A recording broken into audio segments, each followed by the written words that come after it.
છેલ્લા એક માસથી એક્સાઇઝ ડ્યુટીના વિરોધમાં ઝવેરીઓ હડતાળ પર ઉતરી ગયા છે અને હડતાળ ઉગ્ર બની રહી છે।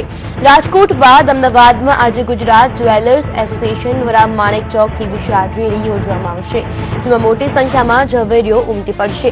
માણેક ચોક જ્વેલર્સ એસોસિએશન અને કારીગર એસોસિએશન દ્વારા સવારે 11 વાગ્યાથી માણેક ચોકથી આ રેલીનું આયોજન કરવામાં આવ્યું છે।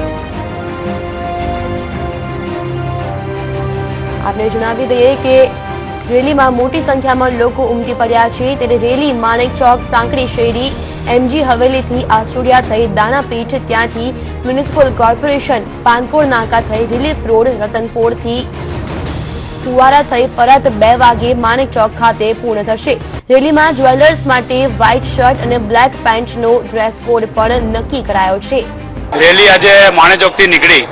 માણેચોક એટલે કારીગરોનો વિસ્તાર કહેવાય। અહીંયા 20,000 થી વધુ કારીગરો છે અને આ રેલીની અંદર તમે જોઈ શકો છો કે અહીંયા 5,000 થી પણ વધારે મેદની છે। કદાચ કોણે ખાતરે આપણે વિચારીએ તો એનાથી પણ વધારે મેદની અહીંયા જોડાઈ છે અને કારીગરો આ રેલીમાં શા માટે જોડાયા તેનું મેઇન રીઝન એક જ છે કે કારીગરો અભણ છે। કારીગરોના કાગળિયા કાર્યવાહીમાં કંઈ પણ ખબર પડતી નથી, તે લોકોનો પોતાનો જે વિષય નથી આ અને કાગળિયા કાર્યવાહીમાં તેમને પડવું નથી। તેના માટે એ લોકો આજે મોટી સંખ્યામાં માણેચોકમાંથી આજે 31 દિવસમાં પહેલી વખત આટલી ભવ્ય રેલી નીકળી રહી છે અને આ રેલી અહીંથી નીકળી અમદાવાદ મ્યુનિસિપલ કોર્પોરેશનના રોડ પર થઈ અને પાનકો નાકા થઈને રતનપોર તરફ જશે।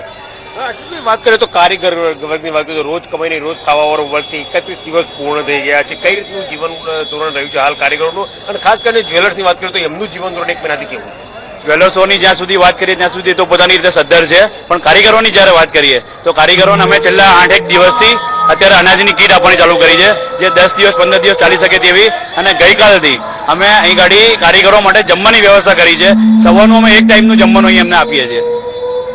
31 દિવસની હડતાલ, સરકાર તરફથી કોઈ પ્રતિભાવ મળે કોઈ કેમ? આપણા પ્રતિનિધિઓ સરકારને રજૂઆત કરી કે કેમ, અથવા તો સરકાર બેઠક માટે તૈયાર થઈ કે કેમ?